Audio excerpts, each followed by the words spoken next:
Hi, everyone, and welcome. My name is Audrey Brothers. I am a certified somatic nervous system practitioner and life coach, and I am so excited to have you here for this mini masterclass on why you're still stuck and how to regulate at the root.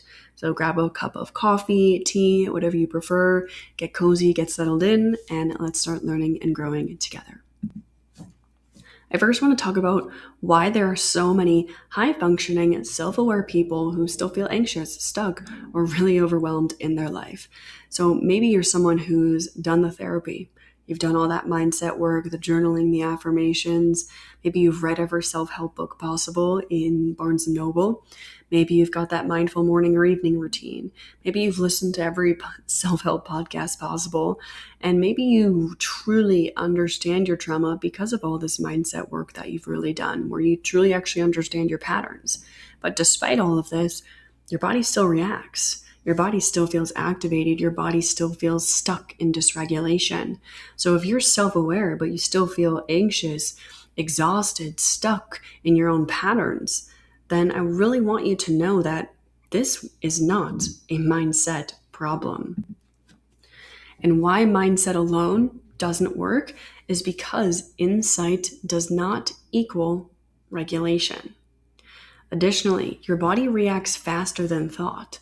So this is why maybe in certain situations, maybe a rupture with your partner or a work situation or a conversation with a friend, you might have these grander emotional reactions. And it's not until maybe hours or even days or weeks later that you can reflect on it a bit more objectively, where you recognize, oh, maybe I overreacted in that situation. So your body responds a lot faster than thought. And so mindset alone isn't going to fix you in that way. Fix in quotations.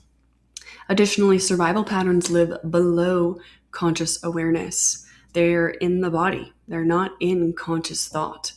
And lastly, you cannot logic your way out of a nervous system response. You can understand something consciously, but still feel unsafe subconsciously, which is why we always have to start with the body. And the reason that we start with the body is because you have this beautiful system called your autonomic nervous system. You've probably heard of it in terms of your rest and digest state and your fight or flight state. In terms of your autonomic nervous system, you've got a parasympathetic branch, which is what we know as our rest and digest state. And then we also have our sympathetic state, also known as our fight or flight state. There are other states in our nervous system thanks to polyvagal theory, but I'm not going to go into those today in detail. So if you want to learn more, you can check out my podcast, you can check out my socials, or you can inquire to work with me one-on-one to really dive into that a bit more deeply. But for today, we're just going to talk about the general idea and concept of your autonomic nervous system. And I want to name loudly that your nervous system creates your entire experience, which is why you have to always start with the body, not the mind. Your nervous system is that part of your body that runs automatically. It involuntarily controls your heart rate, your breathing, your digestion, and all of your stress responses. And the beautiful part of your nervous system is that it's constantly scanning your outside world as well as your inside world for cues of safety or danger without you even having to consciously be aware of it. I always like to think of our nervous system as this beautiful self-protective system that's always working behind the scenes to keep us safe.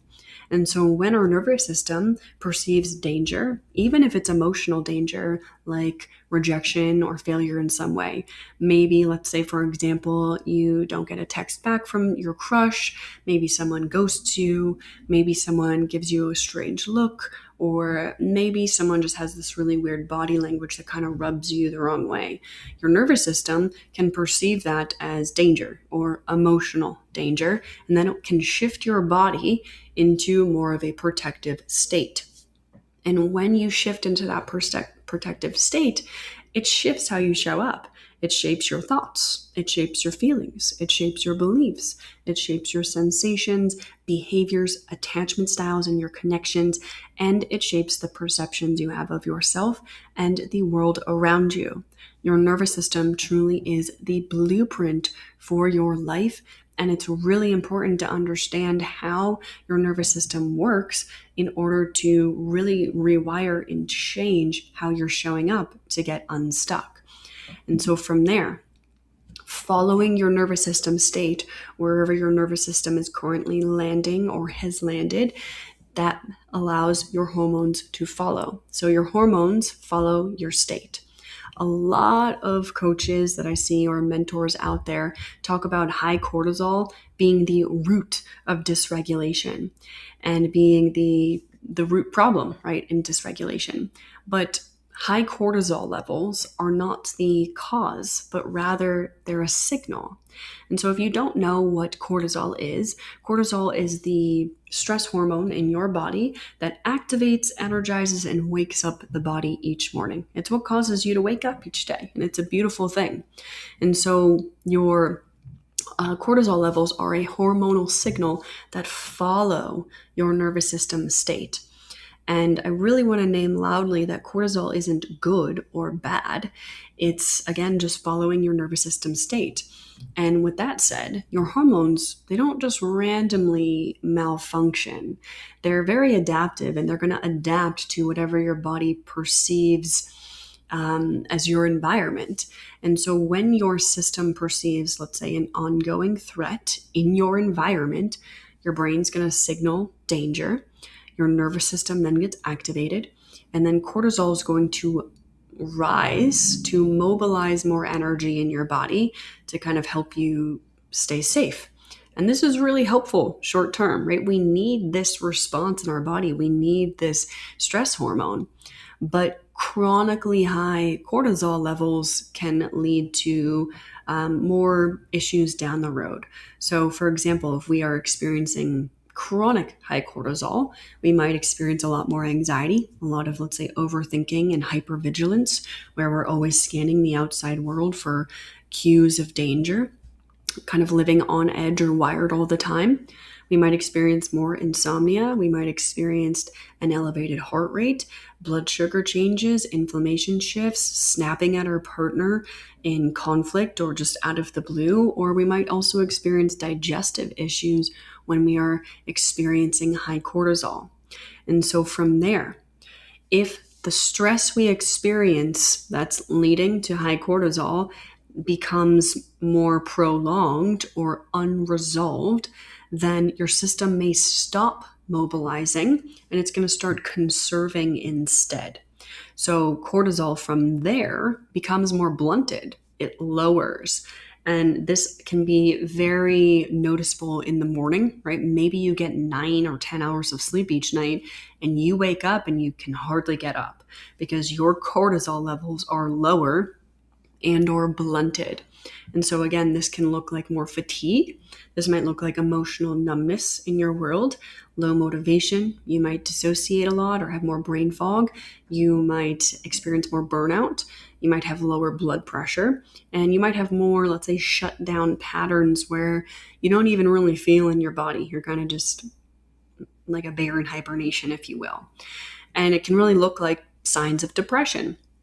And I want to also say that if you experience more lower blunted cortisol, it's not laziness. If you experience any of this, I want you to know loudly that you're not lazy. This is an adaptive downshift of your nervous system.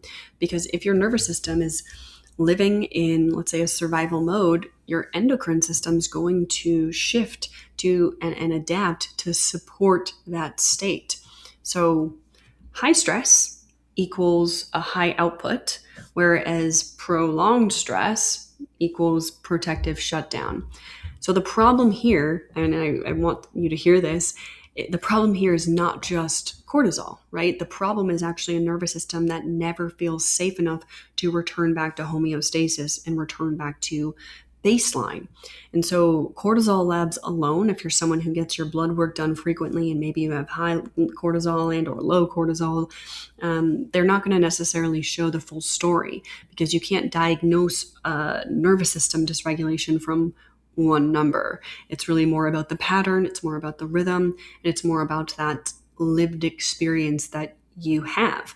So your cortisol rhythm reflects how safe your nervous system feels. But from there, what determines the safety? What determines how your nervous system feels safe? And that is your subconscious patterning. And this is what most people really miss when we are trying to help the body to feel more safe. We try to just begin rewriting the subconscious itself. But there are a lot of patterns we need to pay attention to that incorporate both mind and body. But let's take a moment now to just discuss what's on this slide. So let's talk about how your brain reinforces survival and staying in those prolonged stress states. So all of the brain parts here on the screen represent your subconscious mind. Your subconscious mind isn't just one part of the brain. It is, let's say, numerous parts of the brain kind of coming together, acting as a team. So there's a lot of major players here. So first, we have our amygdala. The amygdala is the part of you that reacts emotionally before you truly know why. So it's kind of the part that scans for danger, detects it, and then sounds the alarm, even if maybe there isn't true danger. Then we have our hippocampus, and this is the part that stores memory and links past to present. So it's holding on to a lot of your learned experiences in your memory. Then we have our default mode network, also known as the DMN. This is a network of different parts of the brain coming together. It's various connections of the brain that play a major role in imagination, identity, daydreaming, narrative, and self-concept. It's kind of the part of the brain that holds on to these stories of I'm not good enough, or I'm too much, I'm not enough, things will never get better, I'll never heal, I'm unlovable, whatever it is. Then we have our reticular activating system. This is the part that filters for evidence that confirms any belief that you hold. It's going to look out into the world and just look for anything that's going to reinforce what you believe. Then we have our brainstem. This is the part that is responsible for survival and autonomic regulation. And then lastly, we have our prefrontal cortex. This isn't necessarily a part of the subconscious brain, but it is really the part that is the conscious regulator trying to manage all of those other parts. And when the nervous system is dysregulated, prefrontal cortex can't really do its job. The prefrontal cortex, I like to call the manager or the CEO of your brain. It's the logical, rational, decision-making part of the brain. But it can't do its job when it's dysregulated because it goes offline. And the amygdala, the emotional, reactive part of the brain, hijacks the prefrontal cortex. So all logic kind of goes offline. And so all of these parts together really play a major role in our dysregulation. So your subconscious mind altogether, let's say your amygdala, your hippocampus, your DMN, your RAS, your brainstem, all of these things shape how safe something feels.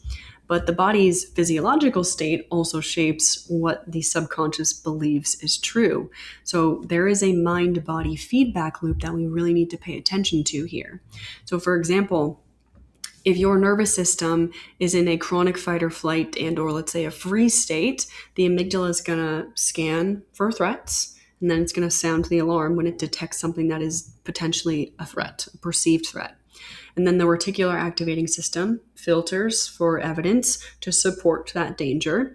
Then the default mode network is going to reinforce, let's say, these identity narratives like I'm not good enough, I'm not safe, something is wrong, things like that. And then your prefrontal cortex, the logical part of your brain, is offline and isn't anywhere to be found. So you stay stuck in that cycle of rumination and panic and emotion. And it's really important to understand this pattern because your subconscious mind is just really important to the aspects of regulation. When we're trying to regulate our nervous system, we also need to pay attention to what's happening in the patterns of our subconscious mind. But a lot of times there's this loop that isn't being addressed in most coaching and or therapy, and that loop is the mind-body feedback loop. Most people try to regulate through the body or the mind, but dysregulation lives between the loop between both of them. The dysregulation lives in the loop between them. There we go. And so we have to address both mind and body. So mind work alone is going to sound like change your thoughts, just believe differently, repeat affirmations, journal about it, do talk therapy, talk to yourself in the mirror, all of these things. Body work alone is going to sound like just breathe, just regulate, just calm down, just shake it off, just listen to your body. And we cannot just do mind work and we cannot just do body work because they're working as a team, but they just work in different ways. So cognitive insight without somatic safety does not rewire. It does not rewire dysregulation. And somatic regulation without cognitive integration does not stabilize. Dysregulation lives in the loop between mind and body. And so lasting change requires a sense of bottom-up safety, so working with the body. It also requires top-down integration, working with the mind, and it also requires repetition inside of a regulated state in the body. And you have to acknowledge both the patterns of the nervous system and the patterns of the subconscious mind, because that's what leads to more embodiment and regulation and stepping out of that feeling of being stuck all the time. So you have to take this integrated approach. And integrated work sounds like identifying the mind's beliefs, getting curious about the subconscious beliefs that you actually hold, tracking the body's response with these subconscious beliefs, building safety around beliefs and in your body, and adjusting the belief until your system can actually hold it. Doing these things, working with mind and body, is how change actually sticks. It's how regulation strengthens. And without working with mind and body and really acknowledging both parts, you remain dysregulated. And so, dysregulation can show up in your life like constant overthinking and spiraling, even about things that are relatively minor, right? Maybe someone doesn't text you back, or maybe your friend says something you don't like, or maybe your partner doesn't do the task that you want them to do, or maybe there's an issue at work and you cannot stop spiraling about it. That is dysregulation. You're unable to let go. It can show up in perfectionism, where you are perfecting everything. You believe I have to show up in this exact way in order to receive love, praise, or a connection. It can show up in chronic physical tension like headaches, body aches, IBS, more digestive issues, and a lot of pains or migraines, things like that. It can show up in a lot of self-doubt where you are unable to step into your full potential. Can show up in people-pleasing and or overgiving. You are emptying your cup to fill everyone else's. Can show up through emotional numbness as well, where maybe you don't even feel like you're in your body. You just feel like you're kind of hovering outside of it, like a bear in hibernation, where you're there, but you're not really there, and you just don't feel much. You just kind of feel flatlined and numb and very disconnected, isolated, and alone, and have more signs of depression. And it can also show up through codependency in relationships where maybe you are unable to be alone, not because you're truly scared of being alone, but because you don't know how to be with yourself when you are alone. You don't know how to be with your emotions. You don't know how to be with your sensations, thoughts, feelings, or beliefs. So you look to other people to help you feel better in those moments. And there's a sense of codependency. And or maybe you're on the opposite end of the spectrum and you're very more avoidant. You maybe have more of a avoidant attachment style in relationships, and maybe you avoid them like the plague altogether. And so this is how dysregulation can show up in your life. There's obviously a lot of other ways it can show up too that are going to be subjective to you. And so what actually creates sustainable change when it comes to dysregulation? And so what actually creates lasting change is my integrated method, right? This is where we focus strictly on nervous system regulation to build the capacity to stay present and respond instead of react. You've got to learn how to be in your body. And from there, you have to build this somatic safety and this body awareness where you actually understand your body cues to notice tension, expansion, constriction, activation, and work to release patterns by cultivating more internal safety. We also do parts work where we're understanding and working with the different aspects of yourself. You have so many different parts of you, and a lot of those parts you probably neglect, avoid, reject, and hate. And that's also what keeps you stuck is you're not able to hold space for every part of you, and you have to. And you need safety to be able to do that. From there, you need a lot of self-trust and compassion. I work with a lot of people who are using certain affirmations, but when we dissect them, those affirmations are rooted in judgment, shame, and guilt. They're not coming from a place of compassion, self-trust, love, acceptance, or understanding.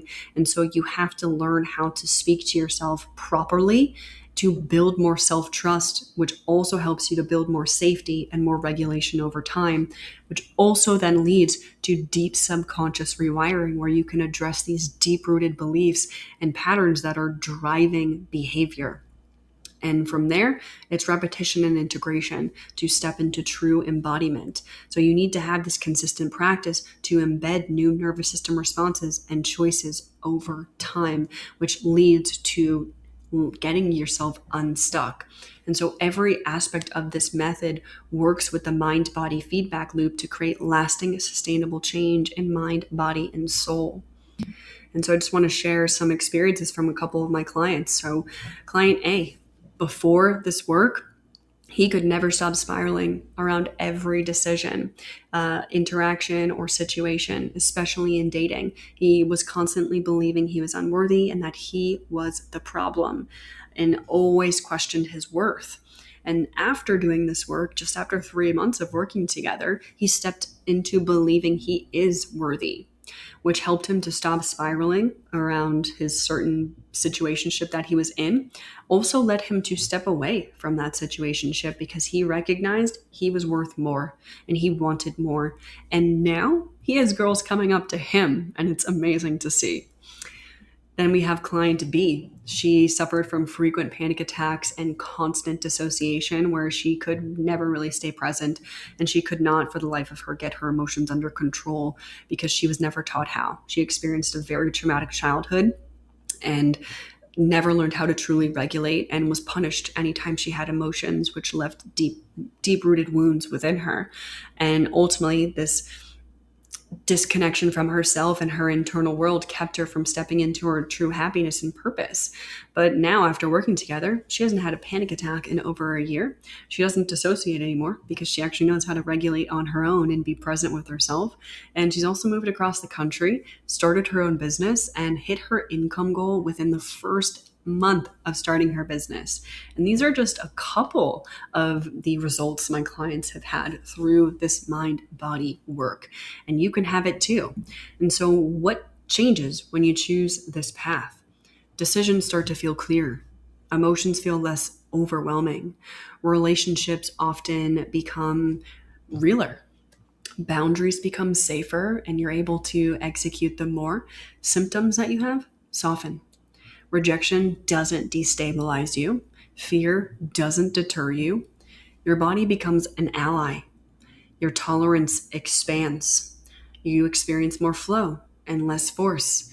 You have unshakable self-trust and self-confidence, and you truly believe in mind, body, and soul that I can handle this, no matter what it is, whether it's a relationship issue, a work issue, a financial issue, a body issue. You believe in mind, body, and soul. I can handle this. And that's what happens when you work with your subconscious mind and your nervous system. And so I really want to name as well that this work is very specific for certain people. So this work, if it spoke to you at all, this is for you if you're self-aware, but you're still stuck. Maybe it's for you if you're still overthinking all the time and you are real tired of it. Maybe you want depth and not just these quick fix life hacks. This is for you if you want real support in your journey, not just a space to vent and keep talking about the same problems over and over and over again, just reaffirming all of your old beliefs and your old identity.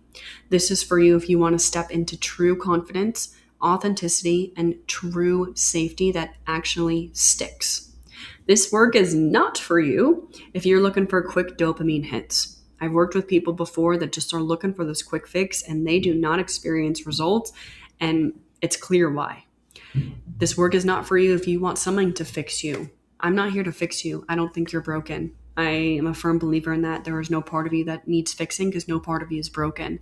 There are just parts of you that are operating out of sync, and it's my job to guide those parts to work in sync and make every part of you this one big happy family. This is also not for you if you're unwilling to practice. This work requires dedication, it requires consistency, and it requires time and effort. So if you're unwilling to show up for yourself, this isn't for you. This isn't for you if you're looking for perfection in yourself and or a coach. No coach is perfect. I think I'm quite great. And I think you are too. But perfection is not needed here, and it's not welcome because this journey can get really messy. And we're not looking for perfection. We're not looking to make you this perfect whole being. We're trying to make you this whole being that fully loves yourself, even your imperfections. So we got to leave that idea of perfectionism at the door. Lastly, this is not for you if you aren't sick of your own patterns yet. You have got to be at a point where you are so sick and tired of your own shit, where you're just very exhausted. And you're like, I really need change. I need to show up differently, and I am ready to make this change. And so if this spoke to you at all, I want you to take that next step. So if you saw this in yourself, if you saw yourself in this, rather, if you're ready to stop analyzing and start embodying, if you want real structured one-on-one support, and if you're ready to stop circling around this dysregulation alone, here's the next step. Book a discovery call, and together we can work through the root cause of your dysregulation and bring you back toward feeling safe, regulated, and control through my mind-body approach. We want to really rewire your mind and body, and together we can do that. And so I want to just share on screen some words from clients, and you can pause and read them. I'll just share one, but one of the testimonials from my current clients is that Audrey showed me the tools to break free from cycles in my life that were plaguing me for over a decade, solely by creating a container in which I could witness myself in order to understand my true needs. While writing this, though, I realized it wasn't a tool in particular that helped me the most. It was truly just Audrey. And I also want to name that who you invest in as a coach is really important. You've got to be able to vibe with them. You've got to be able to learn from them. You've got to be able to work together as a team. And that's what I provide. I provide a safe space for my clients. I provide a beautiful, supportive, safe container. And I never look at myself as the expert. I think you are, because you have different experiences, different patterns, different beliefs, and different thoughts, feelings, sensations, and behaviors than I do. I'm not the expert, but I'm the guide. You're the expert, and I just guide you back to being in control of your own life. And so if this spoke to you in any way, book a discovery call. From there, we can tailor an approach that is specific to your nervous system, working at your pace on your time, and working through all of your parts and all the parts of your subconscious mind and creating lasting safety in your system. You'll get guided one-on-one support week after week with endless tools, support, exercises, and guidance on and off calls. And you're going to build lasting trust, lasting safety, regulation, resilience, and emotional freedom in mind and body. So there comes a point where insight isn't enough. If you're someone who is thinking your way through everything and it's not working for you, you don't need another coping tool. You need a new baseline. If you're ready to actually feel safe in your body, clear in your mind, feel more in control of your life, and feel no longer run by your survival patterns, then book a discovery call and let's do this work one-on-one together in my coaching container. Book a discovery call and let's just see if this path is aligned for you. This is about your nervous system, so it's your rules, and you can learn to feel safe again at the root. Thank you so much for showing up today. If you have any questions, feel free to reach out here on my email or message me on one of my socials. But I look forward to chatting with you soon, and have an amazing day.